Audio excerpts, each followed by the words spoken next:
Hello दोस्तों, welcome back to क्यूरियसरी for the daily dose of Indian football. तो सबसे पहले बात करेंगे सुनील छेत्री या फिर सुनील राज छेत्री। फायर नहीं, वाइल्ड फायर है भाई, क्योंकि बंदे ने जिस तरह से कल परफॉर्मेंस दी है एंड हैट्रिक मारी है against their arc rivals Kerala blaster in front of the 22,000 BFC fans. Incredible performance from Sunil Chhetri, the legend, and fans are saying on social media, please reconsider your retirement. This is the fans' emotion at the moment, because we all know Indian team's frontline form and the way Sunil Chhetri at the moment performing is second in the Golden Boot race now. He scored 8 goal. 2 गोल उनके own goal यहाँ पे count हुए कि जहाँ पे उनका maximum contribution था, otherwise he will be on 10 goal number tally. And crazy match. अगर आप पहले मैच की बात करें, incredible match. I think fully पैसा वसूल जो आप बोलते हैं ना, कि एकदम ब्लॉकबस्टर मूवी टाइप, वैसा मैच रहा। मतलब बिल्कुल जिस तरह से मैच की शुरुआत हुई, BFC ने अर्ली वो गोल किया through Sunil Chhetri brilliant header, rain Williams का ब्रिलियंट क्रॉस। दूसरा गोल जिस तरह से रेन विलियम्स ने फिनिश किया, that was also really quality goal from rain Williams. तो फर्स्ट हाफ 2-0 से हो गया था खत्म, एंड लग रहा था कि भाई KBFC के लिए उतना कोई चांस नहीं है, एंड मे बी एक आध कंसोलेशन गोल मार ले, दैट्स इट। बट ज़्यादा कुछ सेकंड हाफ में कर नहीं पाएंगे। बट आई थिंक जिस तरह से केरला ब्लास्टर ने भी सेकंड हाफ में कमबैक किया, and the way they put up fight, and जो बैक टू बैक गोल मारे थ्रू टू Jesus Jimenez बैकिल एंड देन फ्रेडी का ब्रिलियंट हेडर के थ्रू, आई थिंक मैच एक अलग ही मोड़ पे चला गया। लेकिन उसके बाद आई थिंक BFC ने रिस्पॉन्स अच्छा किया, and the way they score the third and fourth goal तो चलिए आप बोल सकते हैं कि भाई लास्ट में KBFC you can say trying for that third goal equaliser. पर तीसरा गोल जिस तरह से यहाँ पे स्कोर किया सुनील छेत्री ने, that was also a brilliant goal from Sunil Chhetri side. And जिस तरह से होरो परेरा डियाज ने वहाँ पे रोल प्ले किया, and incredible match. This kind of a match you can say कि आप इसके लिए मतलब फुटबॉल देखते हो, and perfect you can say कि मार्केटिंग वाइज भी this kind of product you can sell to people. I think people wants to this kind of matches कि जहाँ पे प्लेयरों में भी वो कम्पिटिटिवनेस दिखे, गेम का इंटेंसिटी उस लेवल का हो, स्टेडियम का एटमॉस्फेयर ऐसा हो, फैंस के यहाँ पे इस तरह से रिएक्शन। आप देखिए जो यहाँ पे क्या बोलते हैं वेस्ट ब्लॉक ब्लू ने जो टीफो लेके आए थे, that was a really cold tifo in terms of the banter wise. अगर आप देखें कि भाई trophy speaks louder than words, so crazy. I think that's the perfect way to banter your rival club, and overall full package. I think it's full package. But जैसे मैंने starting में बताया कि फैंस का इमोशन अभी ये है कि क्या यहाँ पे सुनील छेत्री को रिकन्सिडर करना चाहिए अपना रिटायरमेंट, एंड नेशनल टीम के लिए वापस आना चाहिए, बिकॉज मार्च से हमें एशियन कप क्वालिफायर्स खेलने हैं। तो काफ़ी सारे फैंस का इसमें मानना है कि बिल्कुल उनको आना चाहिए, and we need him to qualify for Asian cup. कुछ लोग ऐसे हैं कि जिनका ये भी मानना है कि नहीं भाई, यहाँ पे अगर हम उनके यहाँ पे ऊपर डिपेंडेंट रहेंगे तो आगे नहीं बढ़ पाएंगे, एंड ऑब्वियसली यहाँ पे हमें यहाँ पे AFF को भी लेसन नहीं मिलेगा। ये सारी चीज़ें हो रही है, बट ऑब्वियसली भाई जिस तरह से हमारे बाकी फॉरवर्ड खेल रहे हैं, तो एट द मोमेंट तो Sunil Chhetri is the only hope लग रहा है। बट लेट होप सो कि बाकी जो इंडियन प्लेयर्स है वो उनसे मोटिवेशन है, बिकॉज बंदे ने जिस तरह से कल 90 मिनट खेला, आई थिंक ये उसका फर्स्ट और सेकंड मैच होगा इस सीज़न का कि जहाँ पे उन्होंने होल 90 मिनट खेला हो, लेकिन वो commitment, passion, desire, hungerness at the age of 40, fitness, सब कुछ आप देख लीजिए। That should be the role model, and then that should be the you can say कि benchmark for other players कि भाई किस लेवल पे आपको जाना है। एंड बाकी जो हमारे यंगस्टर है वो they are way below, and Sunil Chhetri भी आप देखिए एक परफेक्ट एग्जांपल है। जो लोग ये बोलते हैं कि भाई यंगस्टर को सीधा स्टार्टिंग 11 में होना चाहिए, ही वॉज लास्ट सीजन भी he was not the in the starting 11 regularly. इस सीजन भी शुरुआत उन्होंने बेंच से स्टार्ट की थी, वहाँ से आके उन्होंने वो इम्पैक्ट डाला, and then he earn his place in the starting 11 again. नहीं तो जरगोजा भी चाहते थे कि टीम का ट्रांजिशन हो एंड सुनील छेत्री को हम सेकंड हाफ में यूज़ करें, बट बंदे ने इम्पैक्ट ही उतने डाले कि उनको भाई स्टार्ट करवाने के लिए वो मजबूर हो गए। तो आई थिंक यंगस्टर को ये चीज़ भी उनसे सीखनी है, not only footballing aspect wise, but ये चीज़ भी ज़रूरी सीखनी है कि भाई आपको अपनी टीम में किस तरह से स्टार्टिंग 11 में जगह बनानी है, रेगुलर गेम टाइम अर्न करना है। So I think great game, and I think this was a perfect match. Let me know guys आपके क्या ओपिनियन रहे इस मैच के बारे में, एंड ऑब्वियसली केरला ब्लास्टर के लिए tough time ahead, and Mikael Stahre का भी फ्यूचर देखना रहेगा कि क्या होता है। नेक्स्ट मैच इज मोहन बगान के सामने है, so there are lot of things can happen, but let me know in the comment section your opinion. Then बात करनी है इंडिया की पोर्ट 1 में जो जगह है eight the moment AFC Asian cup क्वालिफायर्स के ड्रॉ में, वो थोड़ी सी खतरे में हो सकती है क्योंकि रिसेंटली फीफा ने जो आसियान चैंपियनशिप है जो कि आज से स्टार्ट हो रहा है, उसको फीफा की A रेटिंग दे दी है for the rankings. A rating यानी कि आपकी जो AFC एशियन कप जो आप खेलते हो या फिर इंटरनेशनल फीफा विंडो में जो आप मैचेस खेलते हो, इंटरनेशनल फीफा वर्ल्ड कप में जो मैचेस खेलते हो, उसमें मान लीजिए कि कोई मैच अगर आप हारते जीतते हो तो उसमें जो आपको फीफा रैंकिंग में पॉइंट्स मिलते हैं वो हम सबको बताई थी है कि ज़्यादा मिलते हैं या फिर आप पॉइंट भी ज़्यादा ड्रॉप करते हो। तो वो रेटिंग अब आसियान चैंपियनशिप को मिल गई है, चाहे भले ही वो आउटसाइड फीफा विंडो हो रहा हो। वो एट द मोमेंट 8 दिसंबर आज से किक ऑफ हो रहा है। पहला मैच है मलेशिया वर्सेस कैम्बोडिया का। यही अगर आसियान चैंपियनशिप 10 दिन पहले हुआ होता तो जो इंडिया पोर्ट 1 में है शायद वहां से खिसक के पोर्ट 2 में चला जाता, क्योंकि मलेशिया के पास फिर अपॉर्चुनिटी होता कि अगर वो 2 मैच जीतते तो वो इंडिया को रैंकिंग में टेक ओवर कर जाते। बट क्योंकि आज उनका एक ही मैच आज खेलेंगे, वो कल आपका एशियन कप का ड्रॉ है।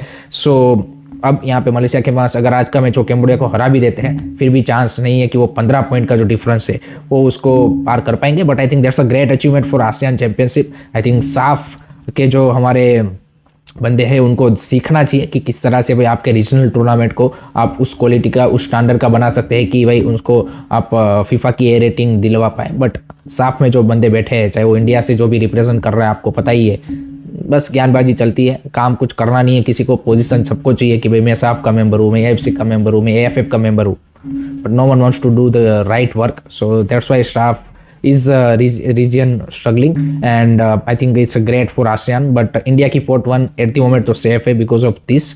नहीं तो जो ओरिजिनली आसियान चैंपियनशिप अगर 25 नवंबर से स्टार्ट हुआ होता then we definitely would be in port 2, but अभी तो बच गए हैं एंड कल ड्रॉ है। लेट्स सी इंडिया को कौन कौन सी टीमें मिलती है।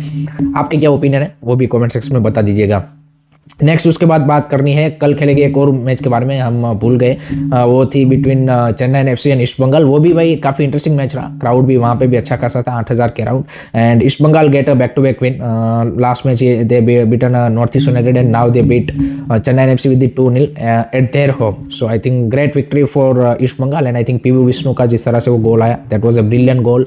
एंड उसके बाद जिक्सन सिंह ने जो गोल मारा, I think that was a really important goal for Jeakson Singh forms perspective also. I think वो उससे को कॉन्फिडेंस मिला होगा क्योंकि वो भी स्टार्टिंग 11 में जगह नहीं बना पा रहे थे। एंड साउल क्रेस्पो को इंजरी हुआ, उनको लाया गया एंड उसके बाद जिस तरह से उन्होंने गोल मारा, incredible goal Chennai FC and Owen Coyle के लिए। I think this is a really tough time and Owen Coyle's job also at the risk I would say because they have now hat-trick of losses. This is his second season. जो भी signings उन्होंने मांगी थी उनको दी गई है and enough time has been given. So अगर अभी भी चेन्नई FC स्ट्रगल करती है इस season then I think it will be really difficult कि भाई ओएन कोयल आगे कंटिन्यू कर पाए। बट लेट्स सी किस तरह से वो रिकवर करते हैं। And I think East Bengal अगर ऐसे ही कंटिन्यू करेंगे definitely they will slowly get back into that play off race. So that was also brilliant game from between both the teams. अब बात करते हैं आज के ब्लॉकबस्टर मुकाबले के बारे में जो कि है between North East United FC and Mohun Bagan super giant. This is also really crucial game in terms of the ISL table and shield race because BFC at the moment top पे है। तो मोहन बगान को जो यहाँ पे रेस है उसको टो चलाने के लिए आज के मैच में 3 पॉइंट्स चाहिए। नॉर्थ ईस्ट भी यहाँ पे आप देखिए कि they are in a great form, no doubt last match वो 1-0 से हारे ईस्ट बंगाल से, बट आई थिंक कॉन्फिडेंस उनका भी तगड़ा है एंड वहाँ पे भी they created a lot of chances. तो आई थिंक एक अटैकिंग गेम हमें डेफिनेटली आप एक्सपेक्ट कर सकते हो। No doubt both the teams missing some crucial player, जैसे नॉर्थ ईस्ट के लिए अली बेमामेर इस मैच में अवेलेबल नहीं है due to the red card.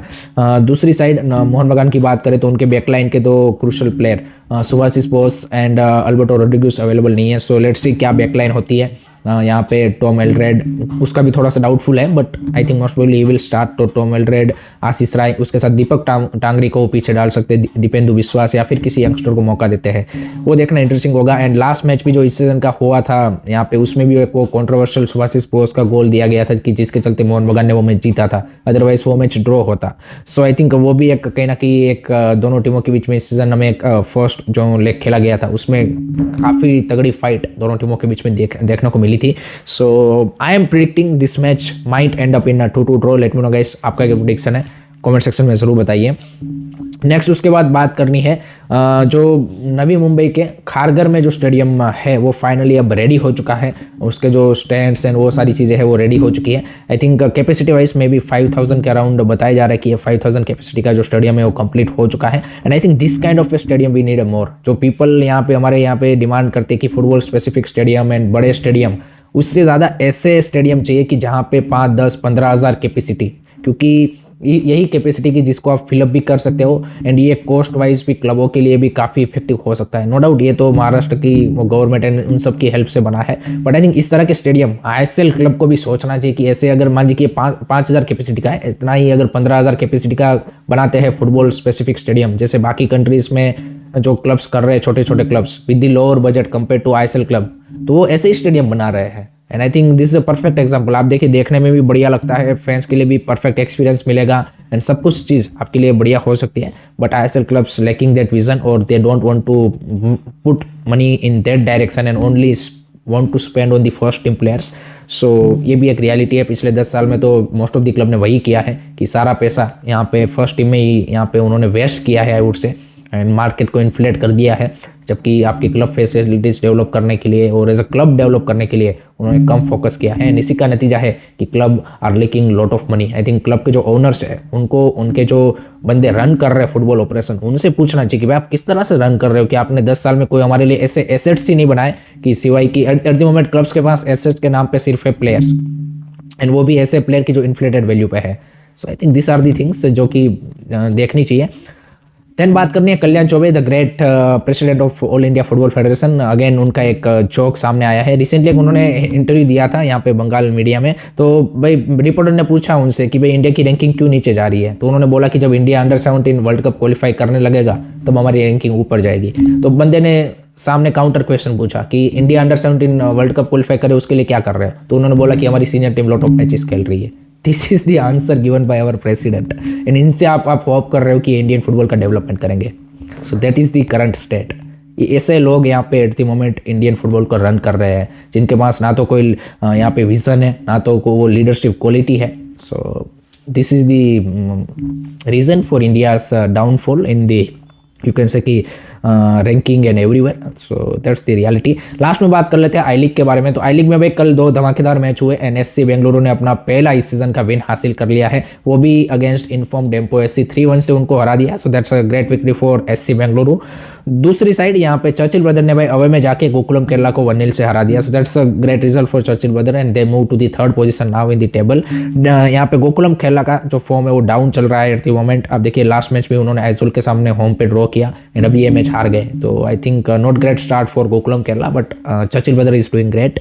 आज भी 2 इंटरेस्टिंग मैच है। पहला मैच है Namdhari versus Aizawl. I think Aizawl are in a great form after that draw against Gokulam, and Namdari is struggling at the moment. They are in the relegation zone, so obviously Aizawl is favorite, no doubt. Namdari playing at home, and दूसरा match है आपका Shillong Lajong versus Rajasthan United FC। so ये भी interesting match होगा। शिलोंग ने इंटरकाशी के सामने draw निकाला है। Rajasthan played a good match against Sreenidi Deccan. So I think ये भी एक कांटे की टक्कर में देखने को मिलेगी। So that's it from my side guys regarding today's Indian football news. I hope कि आपको वीडियो पसंद आया होगा। Keep supporting Indian football, don't forget to like share and subscribe to this series. जय हिंद, जय भारत।